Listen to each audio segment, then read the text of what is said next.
في تصريح مثير، كشف المدرب التونسي الكبير نبيل معلول عن سر يتعلق بواحد من أبرز نجوم تونس، ونصيحة خاصة قدمها له كانت سوف تغير مسار اللاعب بالكامل، وتصنع في القلعة الحمراء أسطورة تونسية جديدة على خطى الأسطورة الحية علي معلول.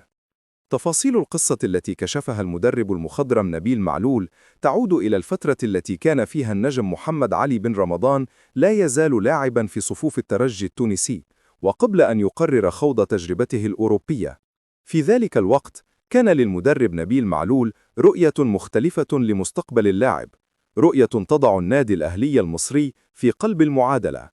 وكشف المدرب التونسي نبيل معلول عن تلك النصيحة قائلاً: وقت اللي كان في الترجي نصحت محمد علي بن رمضان باش يمشي للأهلي قبل ما يخرج لأوروبا.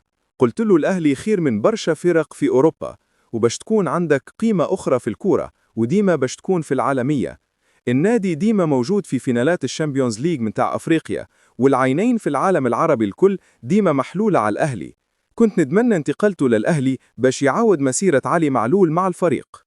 هكذا بكلمات تحمل رؤية الخبير لخص معلول وجهة نظره، مؤكدا أن بوابة النادي الأهلي لم تكن مجرد محطة، بل كانت ستصبح طريقا نحو مكانة عالمية مختلفة، وتكرارا لمجد تونسي خالد في سماء